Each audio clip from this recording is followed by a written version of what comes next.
Yo, what's up guys, Ghost here, welcome back to another video. Lots of new information from DICE to go over today. They're making a bunch of changes to the TTK, or the time to kill, of a lot of the weapons here that will go alongside the visual recoil changes, I guess, that they've documented in a previous dev blog. And then they're also really rebalancing the vehicles a lot, especially the ground vehicles, the armor, making them a little bit more durable, a little bit harder to take out. So we're going to get stuck into all of that here in this video.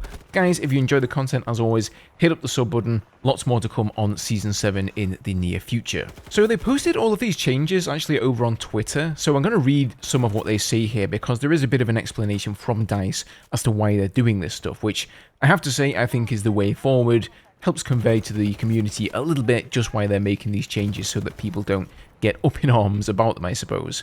So Season 7 includes a shift in meta balance between weapon categories and raising the lowest time to kill to a healthier level, to a revamp of the visual recoil system to liven up the shooting experience alongside many more balance improvements. As you guys will know, I covered the visual weapon recoil improvements, as they call them. That one was a little bit controversial. I'm going to wait, like I've said, until I get my hands on the game on Tuesday, but long story short, they've changed the visual recoil of the game to make things seem a little bit more realistic and a little bit more immersive. Some people obviously don't like that because it can make weapons harder to shoot and harder to aim with, but I'm going to just wait until I get my hands on the game on Tuesday to see how that feels. But let's get into some of the new changes here. So they've actually made a really big change to the headshot multiplier. So here they say one of the other big updates coming in Season 7 is a rebalance of the headshot damage multipliers. These changes will bring a rebalancing of our weapon categories, particularly SMGs, assault rifles and LMGs, and how they perform at different ranges. We are compressing the headshot multipliers, which results in the characteristics of these weapons mattering more, and with this change we anticipate seeing a better equilibrium between them when it comes to usage rates and competitiveness. So here's a bit of an example with the above red line. The RM68 here is using high-powered ammo with the old 2.15 times headshot multiplier from update 6.4, and the difference in optimal TTK at close range is shown. So the blue line is 7.0, that's Season 7, and then the yellow line is the PP29 in 7.0. So here you can obviously tell that around 30 to 35 meters, the RM68 had a way faster TTK for like headshots only up to that range compared to something like the PP29. Now it's going to be much more comparable and even a little bit slower than the PP29 is. So let's dig a little bit deeper into each weapon category. So for the SMGs here,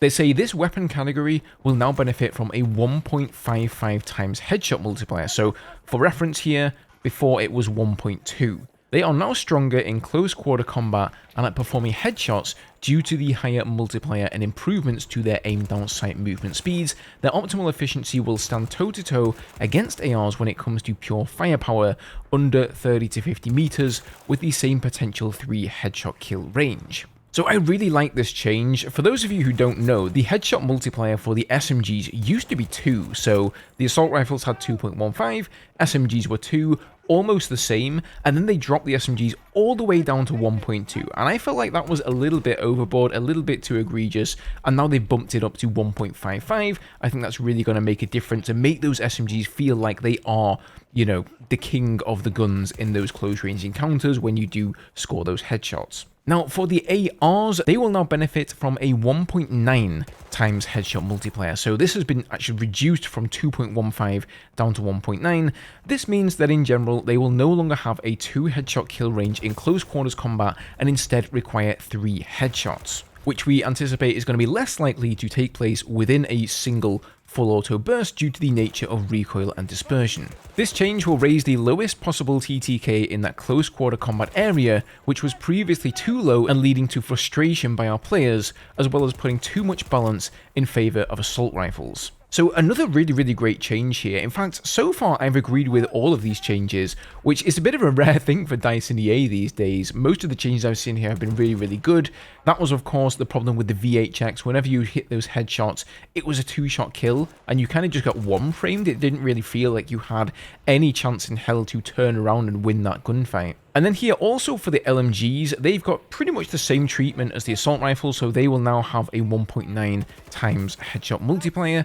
Similar to the above, this now removes a 2 headshot kill scenario across the roster and addresses instances of extremely low TTK. So me personally, I think that's a massive W there from DICE, really, really good changes. And now let's get into some of the vehicle changes. So here's a little bit on why they're making these changes first of all. They say we are aware that ground vehicles currently face too many threats both from infantry and other vehicles, and due to this, it automatically encourages defensive gameplay which takes place from a large difference. I definitely agree with that. It really does encourage you as a tanker to camp from a distance and spam your shells into an objective in the hope of getting a kill, like with explosive damage, rather than actually moving in there and actively supporting your infantry on the ground and taking that flag. I am aware that maybe staying at a little bit more distance is perhaps more realistic as to what you would do in an actual fight with a tank in it and some infantry, but in Battlefield 4 and games in the past, tanks have been way more aggressive,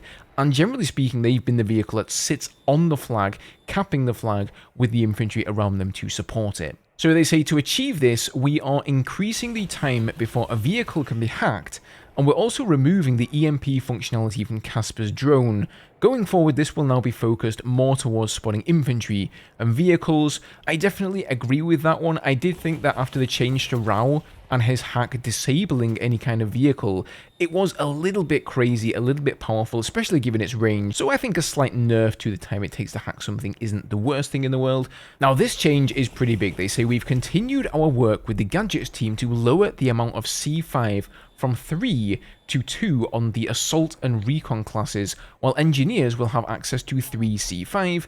Anti-tank mines will now take 2 seconds to activate upon being placed, so that they can no longer be used in the same fashion as C5. Now I know a lot of people are going to be annoyed about this because I think a lot of the player base in 2042 have gotten used to the Assault class basically being the best class in the game to take out ground vehicles. You know, flying in there with Sundance, grappling in there with McKay, dropping 3C5, even if it's in an out-of-bounds area, that is often enough to take out a tank, compared to playing like the Engineer, which has to use launchers from a distance, then you run out of ammo and you have to resupply, and a lot of the time it just seems simpler to grab Sundance or McKay and go that route. But I think this was unintended gameplay. Those characters in that class were never intended to be the main counter to a battle tank. So I can completely understand why they've made this change. Same thing with the mines, people were just using them basically in the same way that you use C5, and that's not what they're designed for, right? You're supposed to have to put them down,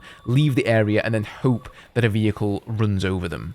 So all of these changes are about alleviating some of the active fire that vehicles are undergoing through the course of a match. However, to offset these changes, we are increasing the cooldown of flares to encourage a more aggressive downtime window, which contributes to healthier air and ground balance. So the air vehicles here have definitely seen a bit of a nerf. They don't say how much they've increased the flares, and that is really very important there. So the biggest piece of information is actually missing here, because if it's like 5 seconds, it essentially means you're going to have to wait 5 seconds longer behind cover before you can jump back in there. However, the engagement between the Wildcat and our air vehicles is not where we want it to be, and can often result in very lopsided gameplay loops for either side, and in order to help this, we are lowering the range of the main default cannon, which will create a window of opportunity. We're also removing the lock-on that exists on the Y-axis, as well as removing the 40mm cannon on the Wildcat in order to fully commit this vehicle towards ground-to-air duty. So first of all here, there's quite a lot to go over. They've reduced the range of the main cannons.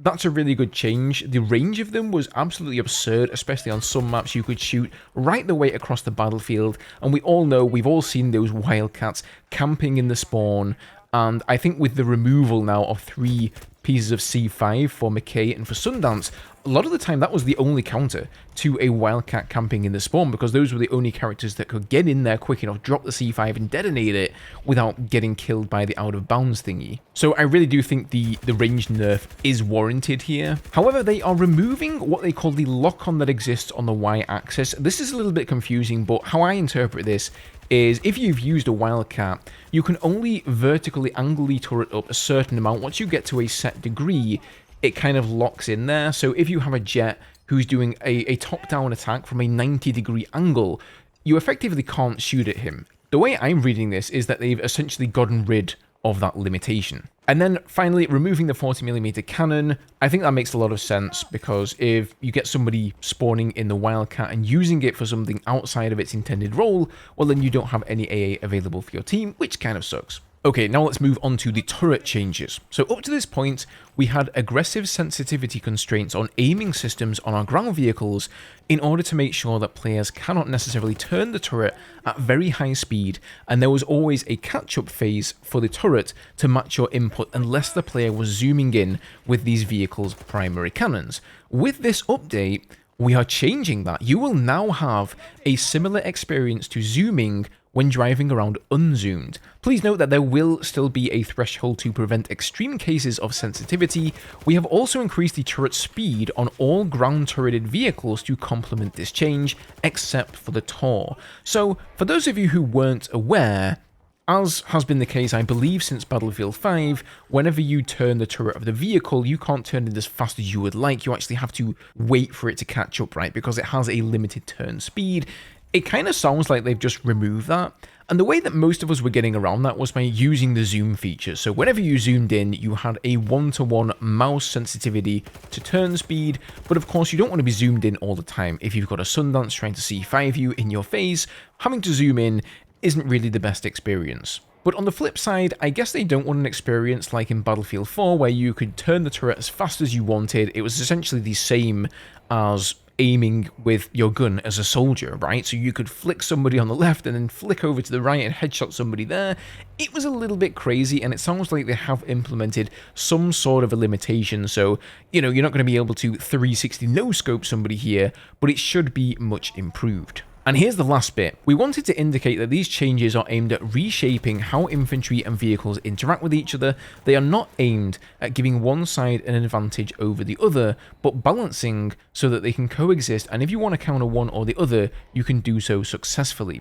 As part of the necessary balance changes that are taking place with this season, we are now in a position to provide further emphasis on the engineer class as being the main anti-vehicle role. As such, in an upcoming update, we'll be increasing the available RPG recoilless and all other era equivalents by 1, as well as in a later update, revisiting the system repair balance and Irish APS changes. Crawford's trait will also benefit from these changes in a future update. Naturally, we will continue to assess feedback following all of these changes and act accordingly. Thank you for your continued feedback, and we'll see you on the battlefield. So, quick summary here. What they've essentially done is they've nerfed all of the air vehicles, right? Because they've increased the flare. So we haven't had like a solid damage nerf or a damage buff for the engineers or anything like that.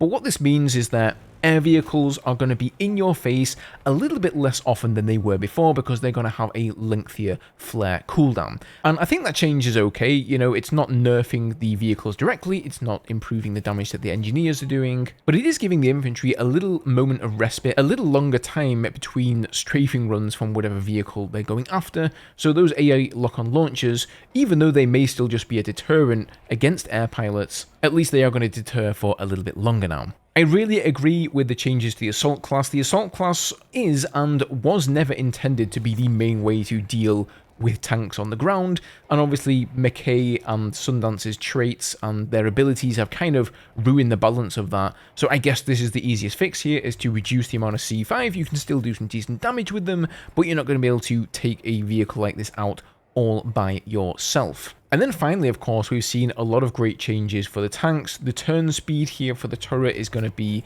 a massive game changer, I think. It's difficult to know exactly how it's going to turn out without having played it, but I am certainly excited for that. And then again, I would say really nice changes for all of the weapons as well, bringing the SMGs a little bit more up to par, making them slightly more viable against their LMG and assault rifle counterparts. So yeah, good job, DICE, nice one. So the update 7.0 patch notes will be dropping, I believe, sometime later today, so I will do my best to get you guys a video up on that as soon as I get them in my hands. But in the meantime, go and check out this video from yesterday. I dug up a little bit of extra information on the new vehicle for Season 7, the XFAD 4, as well as some new attachments that are coming to the game. But otherwise, guys, I hope you have a great day. Thank you, as always, to my members for your additional support. Subscribe for more Season 7 content, and I'll see you guys in the next one.